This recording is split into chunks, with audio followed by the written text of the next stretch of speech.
La naissance de Thanatos. Dans les temps anciens, lorsque les étoiles brillaient plus intensément, Thanatos naquit de l'union entre Nyx, la déesse de la nuit, et Ereb, la personnification des ténèbres. « Je suis Thanatos, le dieu de la mort », annonça-t-il, ses yeux sombres reflétant la profondeur de l'univers. Contrairement à ce que l'on pourrait penser, sa naissance n'était pas synonyme de malheur, mais plutôt d'un équilibre nécessaire dans le cycle de la vie. En grandissant dans le royaume des ombres, Thanatos observa le monde des mortels avec curiosité. La mort est un passage, pas une fin, se disait-il, conscient de son rôle essentiel. Tandis que d'autres divinités prenaient plaisir à la vie, Thanatos comprenait l'importance de sa fonction.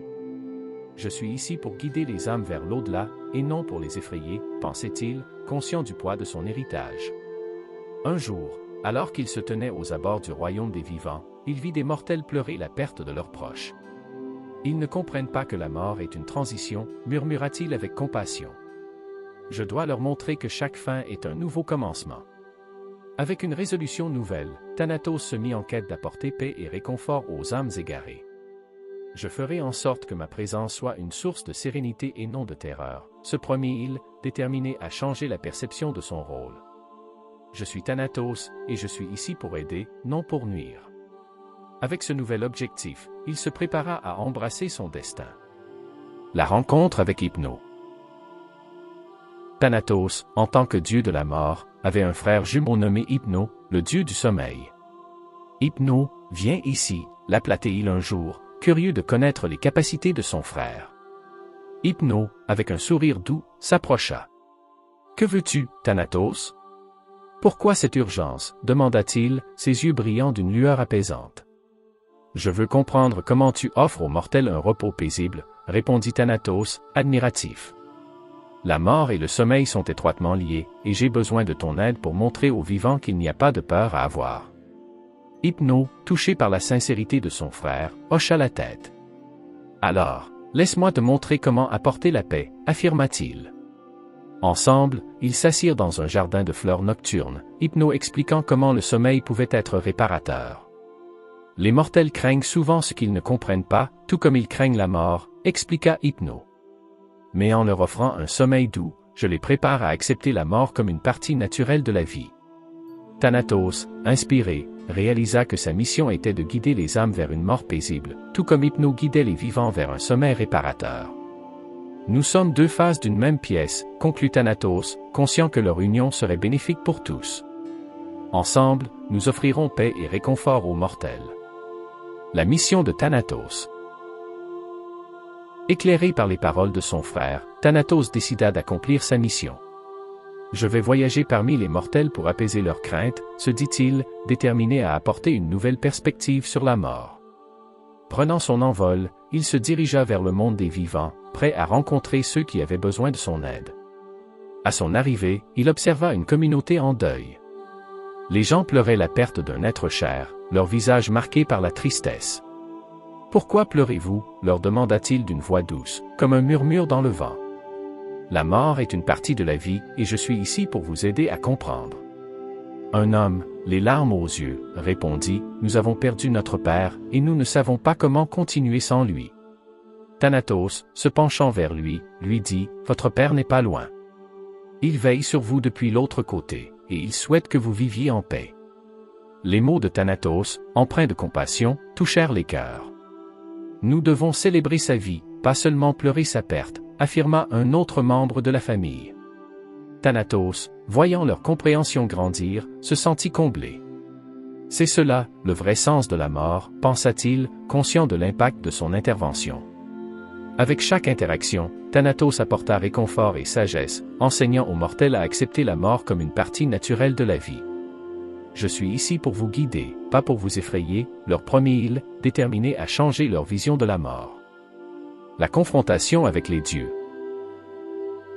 Alors que Thanatos poursuivait sa mission parmi les mortels, il attira l'attention des autres dieux de l'Olympe.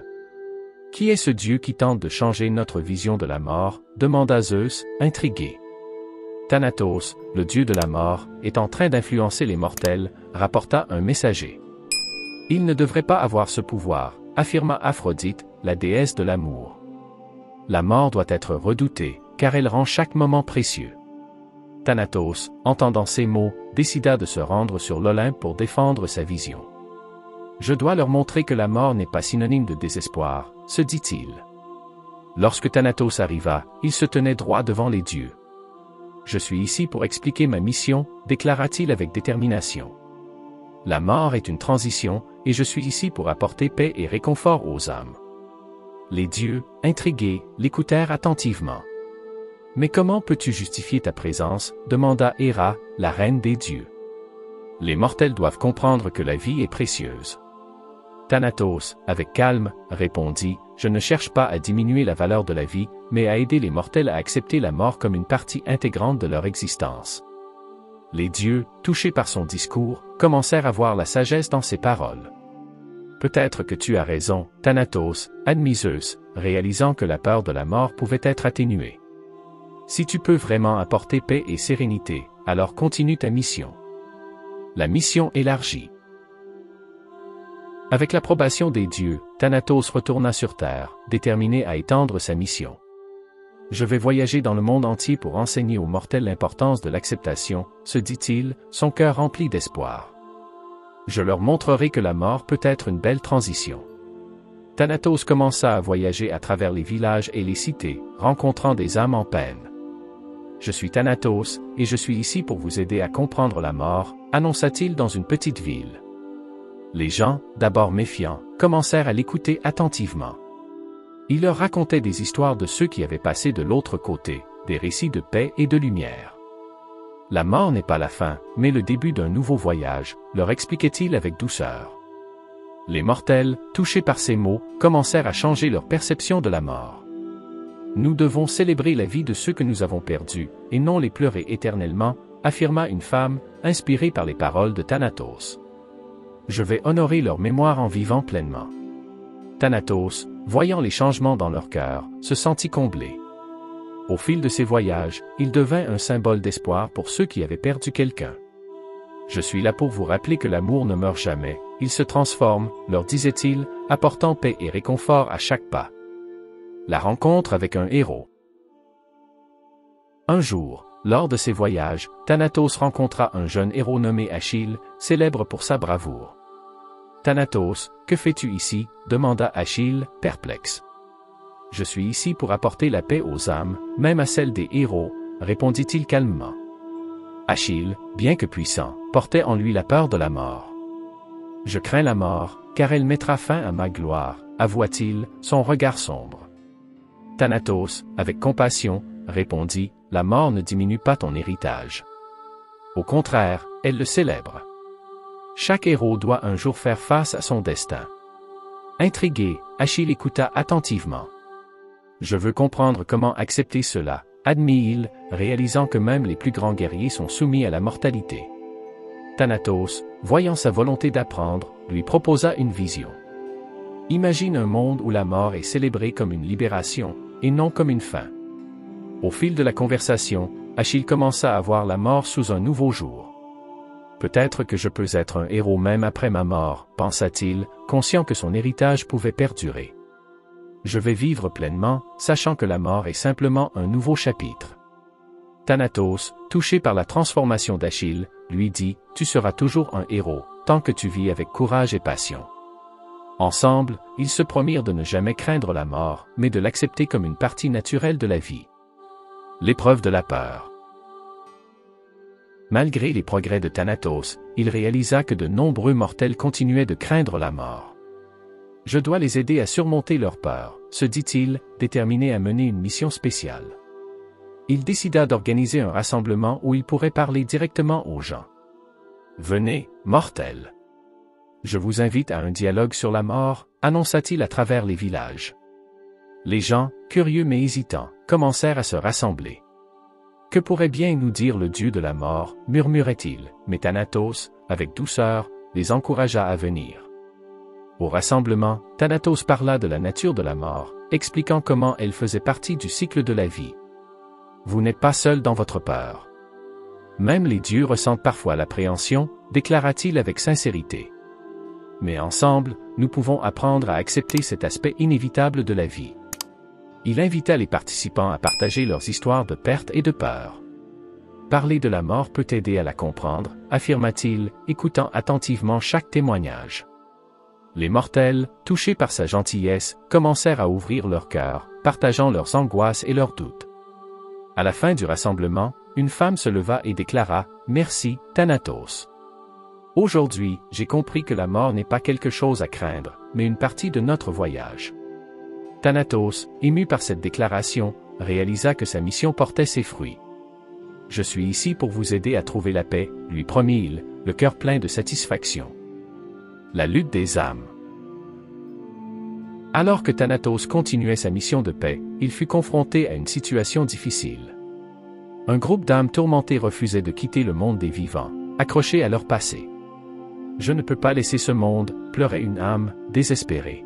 « Je suis trop attaché à ma vie. » Thanatos, réalisant la douleur de ces âmes, s'approcha avec compassion. « Je comprends votre peine, mais rester ici ne vous apportera pas la paix. Vous devez avancer, » leur expliqua-t-il doucement. Les âmes, cependant, étaient réticentes à l'écouter. « Nous avons peur de l'inconnu », avoua une autre âme, tremblante d'angoisse. Face à leur résistance, Thanatos prit une profonde inspiration. « Je vais vous montrer que la mort n'est pas la fin, mais un nouveau commencement, » déclara-t-il avec détermination. Il les conduisit à un endroit paisible, où il leur montra des visions de l'au-delà. « Voyez comme c'est beau, comme cela peut être apaisant, » leur dit-il. Petit à petit, les âmes commencèrent à comprendre.